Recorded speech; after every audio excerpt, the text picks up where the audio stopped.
네, 안녕하세요. 우리 오늘은 5단원 꺾은선 그래프 8번째 시간입니다. 얼마나 알고 있나요? 우리 오늘은 꺾은선 그래프 단원에서 배웠던 내용들을 종합해보는 그런 복습해보는 문제들을 풀어보도록 하겠습니다. 먼저 그 전에 지난 시간에 배웠던 내용들 잠깐 복습해보고 넘어가겠습니다. 우리 지난 시간에는요, 이런 것도 배웠죠. 자, 그림 그래프, 막대 그래프, 꺾은선 그래프의 특징들을 다시 한번 비교해 봤어요. 그래서 어떤 자료는 어떤 그래프로 그리는 게 더 괜찮은지를 알아보는 시간을 가졌습니다. 그래서 그림 그래프, 막대 그래프, 꺾은선 그래프의 특징은요.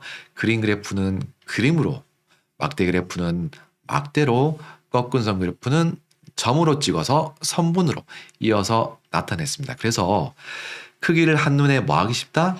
네. 비읍, 기읍. 비교하기 쉬웠어요. 그리고 막대 그래프도 비교하기 쉬웠고요. 꺾은선 그래프는 비교보다는 시간에 따라서 뭐 하는 자료? 비읍, 히읗. 변화하는 자료를 나타내기에 좋았어요. 그리고 막대 그래프가 그림 그래프보다 한눈에 더 비교하기 좋았다는 것도 확인했습니다. 그림 그래프는 요 그림, 세 가지 종류의 그림 있잖아요. 요거를 가지고 다 생각해 봐야 되는데 막대 그래프는 가장 길다란 막대만, 가장 짧은 막대만 찾으면 비교를 쉽게 할 수가 있었습니다. 자, 그래서 자료에 따라서 어느 그래프로 나타내는 게 알맞은지를 알아봤습니다. 자, 이제 우리 오늘은요, 얼마나 알고 있는지 한번 복습해보는 문제 풀어볼게요. 1번부터 3번 문제입니다. 12월 중 하루의 기온 변화를 조사하여 나타낸 그래프입니다. 하루, 물음에 답하세요. 자, 그래프를 보고요, 빈칸에 기온을 써 넣어 볼게요. 꺾은선 그래프를 보고 표를 채우는 문제예요. 우리가 지금까지는요, 표를 보고 꺾은선 그래프를 그렸는데 이번 문제는 반대되는 문제가 되겠습니다. 오전 10시에는 자, 기온이 2도씨. 자, 일단 우리가 이 문제를 풀기 위해서는 작은 눈금 한 칸의 크기가 몇 도씨인지 알아야 됩니다. 자, 작은 눈금 한 칸의 크기가 몇 도씨인가요? 하나, 둘, 셋, 넷, 다섯. 5칸을 가니까 5도씨가 됐어요. 그 말은 작은 눈금 한 칸의 크기는 1도씨라는 말과 같습니다. 그래서 큰 눈금은 5도, 작은 눈금은 1도가 되겠습니다. 요거 가지고 우리 확인해 볼게요.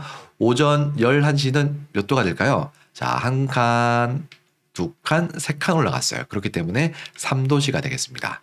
오후 2시는 몇 도실까요? 오후 2시는 자, 5도씨에서 몇 칸 올라가 있죠, 지금? 한 칸, 두 칸 올라가 있어요. 5에서 두 칸 더 갔습니다. 그렇기 때문에 7도씨가 돼요. 오후 3시는 5도씨에서 몇 칸 더 올라갔나요? 네, 한 칸 더 올라갔기 때문에 6도씨가 되겠습니다. 자, 2번. 기온이 가장 높은 때는 몇 시일까요? 네, 가장 높이 솟아있는 시간이 언제입니까?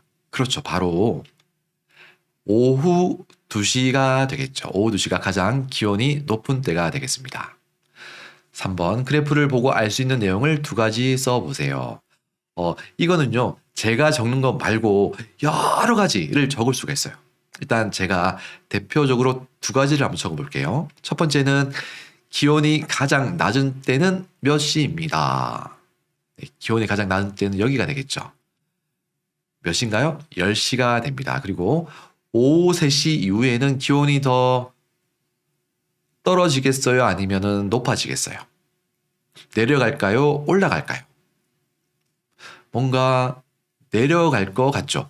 올라갔다가 쭉 올라갔다가 내려가는 그런 기울기를 나타내고 있습니다. 그래서 왠지 예상하기로는 오후 3시 이후에는 기온이 더 내려갈 것 같다고 예상할 수 있습니다. 자, 4번부터 6번 문제 풀어볼게요. 1학년부터 4학년까지 매년 6월 달에 도형의 길을 재어서 나타낸 표입니다. 물음에 답해보세요.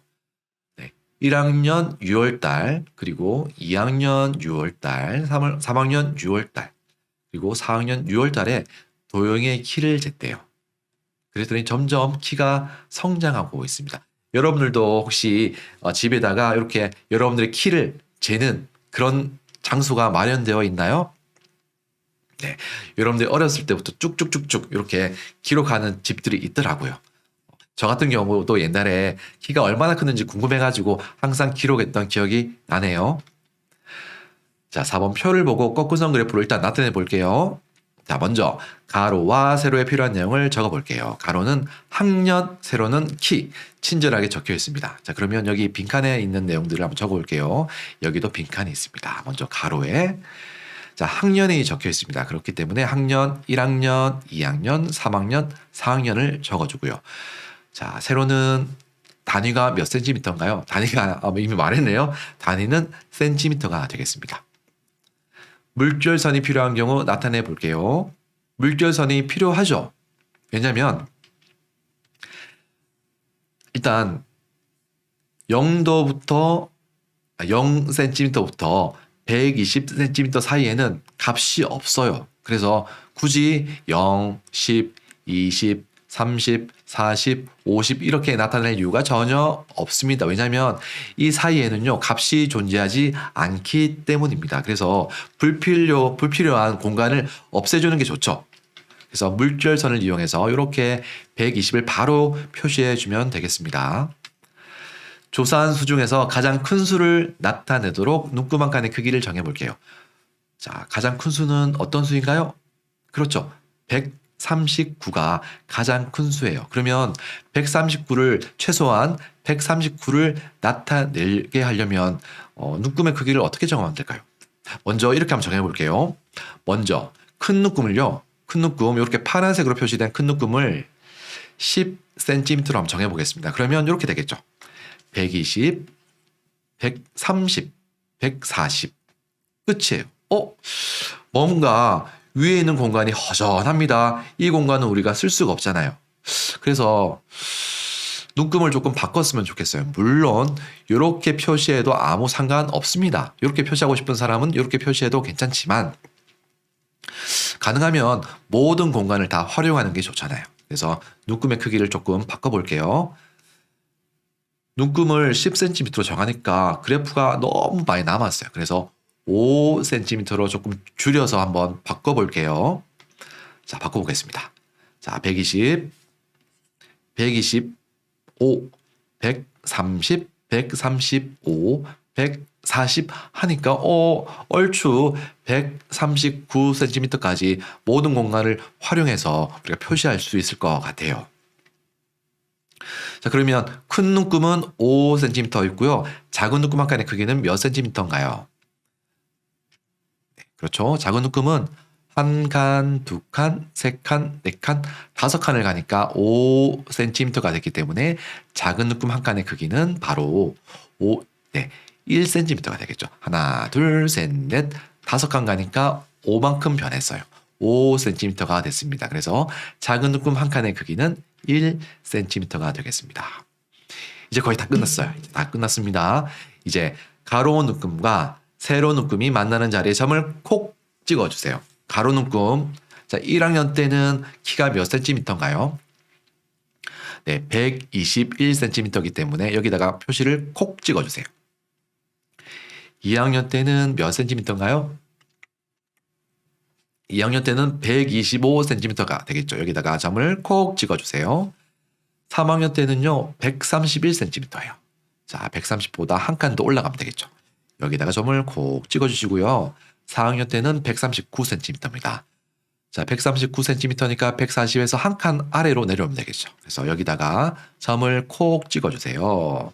자, 그런 다음에 이 점들을 선문으로 자를 이용해서 반듯하게 그어주면 끝이에요. 마지막으로 제목을 붙여주면 되겠죠.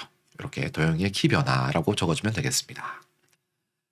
자, 도영이의 키가 가장 많이 자란 때는 몇 학년과 몇 학년 사이인가요? 자, 우리 가장 많이 자란 때, 요거는 어떤 걸 확인하면 알 수 있다고 했나요? 자, 세 글자입니다. 세 단어. 기역, 이응, 기역. 뭐라고요? 맞습니다. 기, 울, 키를 이용하면 된다고 했습니다. 자, 첫 번째 기울기 1번, 두 번째 기울기 2번, 세 번째 선분의 기울기 3번. 자, 1번, 2번, 3번 선분 중에서 기울기가 가장 가파른, 가장 큰 선분은 어떤 선분일까요? 1번일까요? 2번일까요? 3번일까요? 그쵸? 한번 비교해 볼게요. 자, 비교해 보겠습니다. 색깔을 이렇게 바꾸고 비교해 볼게요. 하나씩 비교. 합쳐라, 합체. 자, 비교해 보겠습니다. 그랬더니 빨간색 선분이 가장 많이 기울어져 있어요. 자, 빨간색 선분은 3학년과 4학년 사이죠. 그래서 도영이의 키가 가장 많이 자란 때는 3학년과 4학년 사이가 되겠습니다. 그 이유는 기울어진 정도가 가장 크기 때문입니다. 도영이가 5학년 6월에 키를 잰다면 얼마가 될까요? 자, 이거는 예상하는 거예요. 예상. 이미 5학년이 아직 안 왔잖아요. 5학년이 되려면 1년이 더 필요합니다.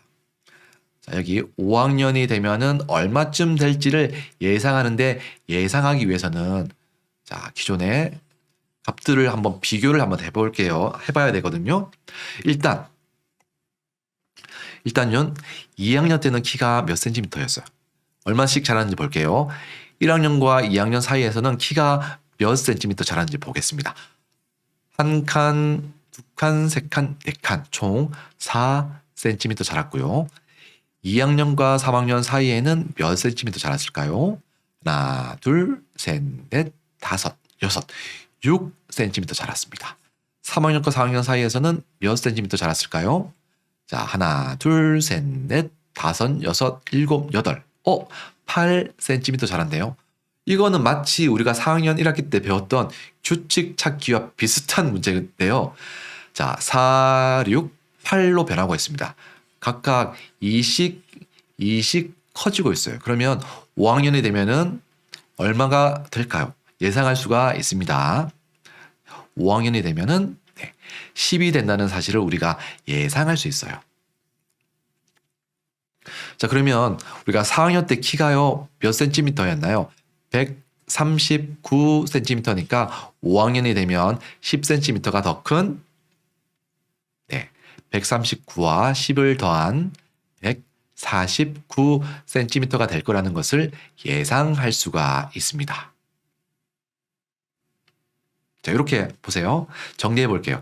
1, 2학년 사이에는 4cm, 2, 3학년 사이에는 6cm, 3, 4학년 사이에는 8cm, 각각 2씩 자랐기 때문에 4학년과 5학년 사이에도 2cm 더 자랄 거라고 예상하면 10cm가 더 자랄 것을 알 수가 있습니다. 물론 이것은 예상이기 때문에 이것보다 더 자랄 수도 있고 덜 자랄 수도 있습니다. 자, 우리 다음 시간에는요, 이제 6단원 다각형 마지막 단원입니다. 다각형 단원 배워보도록 하겠습니다. 오늘도 수업 끝까지 들어주셔서 감사하고요. 우리 다음 시간에 건강하고 밝은 모습으로 만났으면 좋겠습니다. 다음 시간에 만날게요. 안녕.